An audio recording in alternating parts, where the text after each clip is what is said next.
to everyone. I am Alexis and welcome again to day 151 of 365 Daily Devotion with Bible Character Edition. And today is April 30, 2026. Yan yung devotion natin ngayon ay patungkol sa short-term convenience over long-term blessing. And now we are proceeding to Jeroboam. Siya yung servant ni Solomon and later na naging king of northern Israel.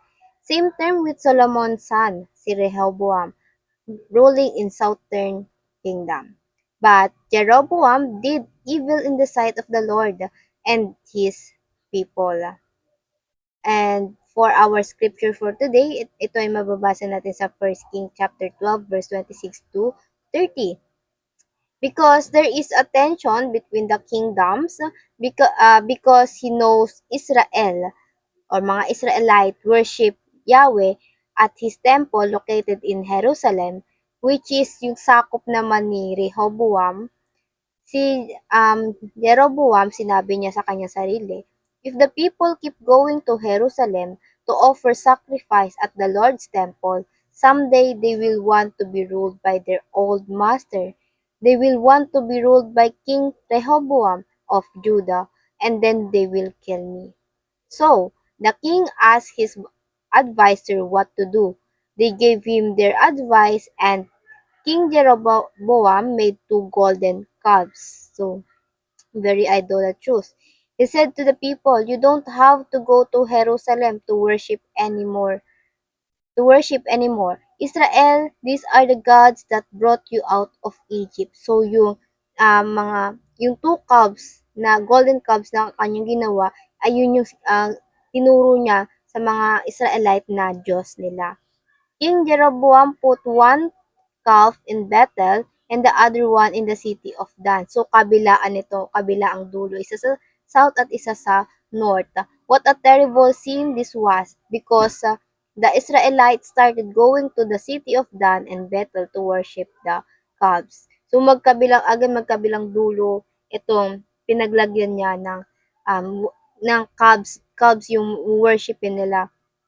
Now, para naman sa ating teaching, number 1, Jeroboam was torn between power and promise. So, bakit ba ginawa to ni Jeroboam? Because of the power. Natatakot siya na someday nga again na talikuran siya ng mga tao at sumunod doon kay Rehoboam dahil yung temple ng Diyos ay nandoon sa kanyang territory. He was torn because he want the position badly. He want the power of being king. God promised Jeroboam. And sabi dito sa 1 King chapter 11 verse 38 to 39, dito natin makikita yung promise ng Lord sa kanya. Sabi ng Lord, if you live right and obey all my commands, as David did, I will be with you and make your family a family of kings, just as I did for David. And you will have Israel as your kingdom. But he became compromised to the power and the blessing. He did what was evil to the Lord. He chose short-term convenience over the long-term blessing at dinamay niya nga itong mga Israelita. And pangalawa, Jeroboam chose power over God's promise. So mas naniwala siya sa takot niya na mawala yung paghahari. Kaya pinigilan niya yung mga Israelita at sumamba sa na pinigilan niya yung mga Israelita na sumamba doon sa templo ng Diyos, and so binigyan niya yung mga tao ng tributo, bakang gawa sa ginto upang ito ay kanilang sambahin. And he gave all honor to this golden calf. So itinalulad niya ito sa Diyos. And pangatlo, Jeroboam chose convenience over long-term blessing. This convenience led to his self-destruction. At ganoon din tayo madalas sa ating buhay. Sometimes we choose convenience, like mga comfort food, which is bad to ourselves, over the long-term blessing of good health.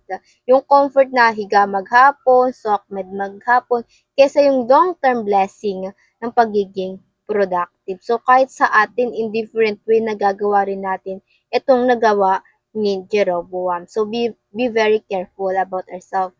Have a evaluation kung sumusunod ba tayo sa Diyos or mas sinusunod na natin yung ating sarili. And para naman sa ating application, paano ba natin ito may apply sa ating mga buhay? Number 1, do not seek a position that is not from God. ang position or opportunity, it is either a curse or a blessing. Kaya napakahalaga na before we took those we ask for those opportunity, we ask for discernment from God. Kasi ang hindi para sa Diyos ay talagang ikasisira natin. At yung para sa iyo naman, o para sa atin ay talagang ikakalago rin. Well, ang paghahari ni Jeroboam ay galing naman talaga sa Diyos. Pinangakuan siya ng Diyos, pero ito yung nangyayari kapag hindi yung binigay sa atin ay nakokompromiso natin. Do your God-given task in His way. Eto, binigay sa atin ng Diyos yung posisyon.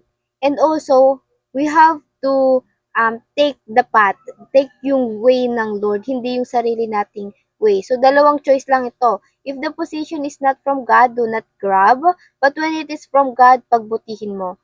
Give your best shot. Dapat talagang always excellent for the glory of God's name. Again, kilos tayo sa kaparaanan ng Diyos at hindi sa sarili nating kaparaanan. Kaya to confirm na yung place, yung position, or yung power na meron tayo ngayon, ask God if it's really for you. Confirm it through the peace of heart and mind. At pagbutihin mo because God has greater plan for you in that situation. Hindi ka lang inilagay dyan ng Diyos na parang wala lang.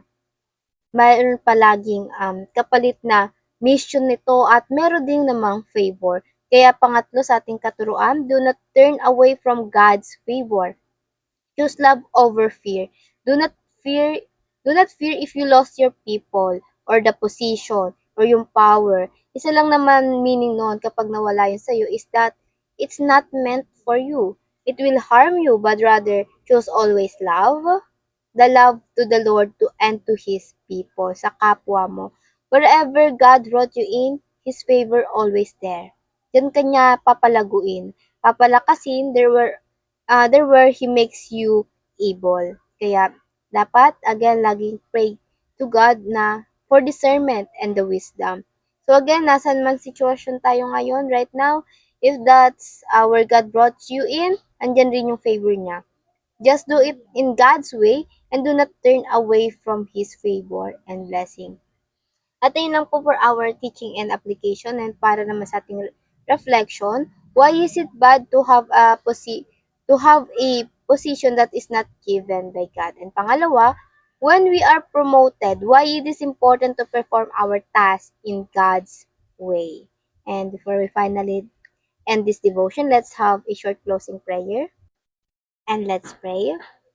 Our Father in heaven, we thank you and we glorify you for this devotion, Lord, na muli ay pinaalalahanan mo kami sa iyong mga salita. Panginoon, tulungan niyo kami kumilos ng naaayon sa inyong kaparaanan, Panginoon, sa bawat pagsubok, sa bawat task and assignment na binigay mo sa amin, Panginoon. Panginoon, tulungan mo kami na maging responsable sa inyong mga binigay sa amin for the opportunity, Lord, na mas makapagserbisyo sa inyo, Panginoon. Lord, help us not to seek the opportunity, the position that is not meant for us, Lord God. And help us to trust you. Help our heart to guard it, Lord, na tanging yung ninanais nyo lamang, Panginoon, ang aming naisin din, Panginoon. Panginoon, ikaw nawa ang siyang palaging manguna sa aming daraanan, Lord. May our life point always Jesus Christ, Lord God. And help us to lead other people closer to Jesus Christ. Yan lang po, in Jesus' name, I pray. Amen and amen and amen. At ano po, I hope marami tayong natutunan at matututunan pa yun. And I pray na ang Diyos nawa ang magbigay sa atin ng katagumpayan ngayong araw. See you again tomorrow for our devotion. Have a nice day ahead and God bless.